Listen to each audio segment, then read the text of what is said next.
लो भाई, अब यह बैल नहीं बैठेगा।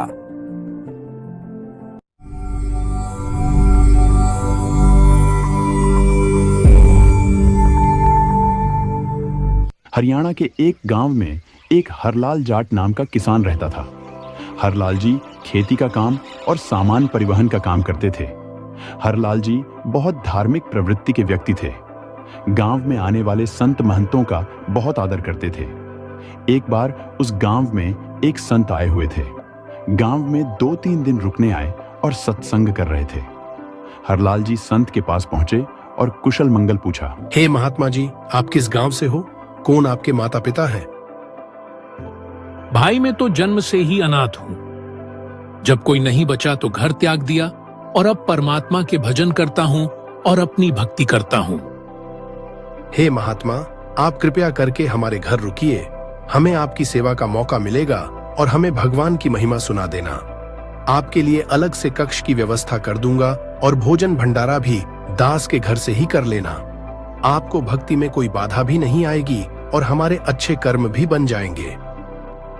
ठीक है भक्त जी, मुझे तो 2 रोटी चाहिए, बाकी जैसा आप चाहो। हरलाल जी बहुत खुश हुए और संत को अपने घर ले आए।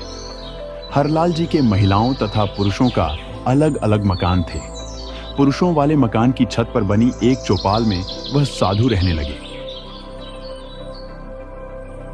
कुछ वर्षों बाद वह संत शरीर त्याग गए। हरलाल जी ने उनकी याद में अपने खेत में एक यादगार बना दी। कुछ वर्षों बाद की बात है। हरलाल जी के सामान परिवहन के 2 बैल थे। उनमें एक गोरे रंग का बैल कामचोर था। सामान परिवहन के दौरान वह रास्ते में बैठ जाता था। हरलाल जी उसे बड़ी मुश्किल से लठ मारकर उठाते थे। वह उठता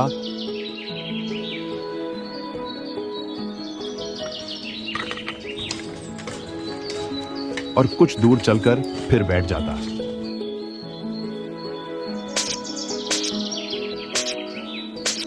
हरलाल जी उस बैल से बहुत परेशान थे। एक दिन हरलाल जी उस बैल से सामान उतारकर सुबह सुबह वापस आ रहे थे। उनके रास्ते में छुड़ानी गांव पड़ता था, जहां संत गरीब दास जी आए हुए थे। वह बैल छुड़ानी गांव में आकर बैठ गया। हरलाल जी उसे उठाने के लिए लठ मारने लगे। पास ही एक कुएं पर संत गरीब दास जी स्नान कर रहे थे। क्या हुआ भाई, गऊ का जाया है, इसे इतना क्यों पीट रहे हो? क्या बताऊं भाई, इसने मेरा खून सुखा दिया। थोड़ी दूर चलता है और फिर बैठ जाता है। ऐसे मार मार कर उठाना पड़ता है।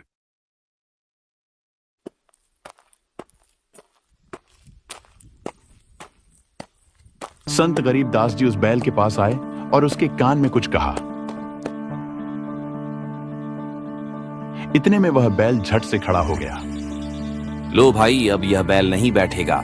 हरलाल जी को बहुत आश्चर्य हुआ। अच्छा ठीक है भाई, ये खड़ा हो गया, वही बहुत बड़ी बात है मेरे लिए। आपका बहुत बहुत धन्यवाद भाई। हरलाल जी को विश्वास नहीं हुआ और बैल लेकर चल पड़े।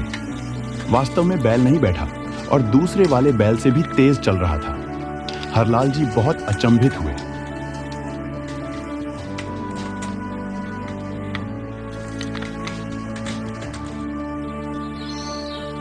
अरे वाह, उस व्यक्ति में तो बड़ी करामात लगती है। लेकिन वह कौन था? न मैंने उसे नाम पूछा और न ही उसका पता। वह है तो कोई सिद्ध पुरुष ही। हरलाल जी को बड़ा पछतावा भी हो रहा था और उस व्यक्ति से वापस मिलने की सोचने लगे। एक काम करता हूं, कल उसी समय वापस जाऊंगा। वहीं पर स्नान करने आएंगे ही, शायद वही मिल जाए।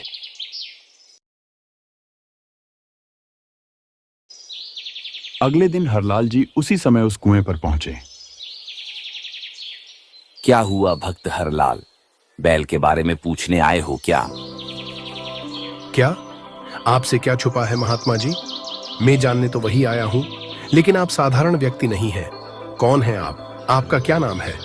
और उस बैल को आपने ऐसा क्या किया था? आओ हरलाल, आज मैं आपको यह संपूर्ण सच्चाई बताता हूं। आपने कुछ वर्ष पहले एक साधु को अपने घर सेवा के लिए रख रखा था। उनका क्या हाल है? हाँ जी, वो तो कब के शरीर त्याग गए। भाई, उस साधु के पास सत्य साधना तथा भक्ति नहीं थी। वह आपका भोजन खाकर सो जाता था और साधना जैसी भी थी उसे कम करता था। अब उस पर तेरा जो ऋण चढ़ गया वह बाकी रह गया है, तो उसे चुकाने के लिए आज उसे बैल बनकर आपके घर आना पड़ा है। और गोरे रंग वाला बैल वही साधु है। इसकी आदत अभी भी नहीं गई है, काम करता है कम और बैठ जाता है। एक बार मैं आपके घर गया था जब वह साधु जिंदा था।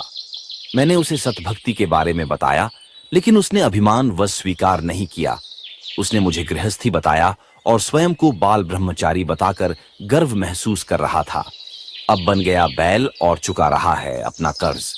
भाई, मैंने तो उससे बस इतना कहा था कि बेटे, तूने जो इसका खाया वह चुकाना ही पड़ेगा। अब उसे लठ खाकर चुका, चाहे राजी राजी चुका दे, चुकाना पड़ेगा पूरा। उसके ये बात समझ आ गई और अब वह रुकता नहीं। हे महात्मा, मुझे आप अपना शिष्य बना लीजिए।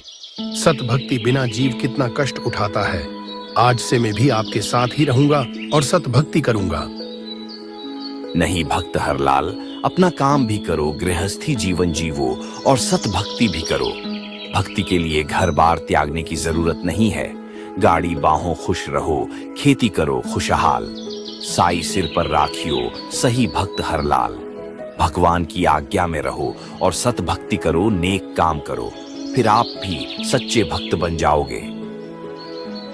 हरलाल जी बहुत खुश हुए और संत गरीब दास जी से नाम दीक्षा ग्रहण की। हरलाल जी ने अपने पूरे परिवार को भी संत गरीब दास जी से नाम दीक्षा दिलाई और सतभक्ति की।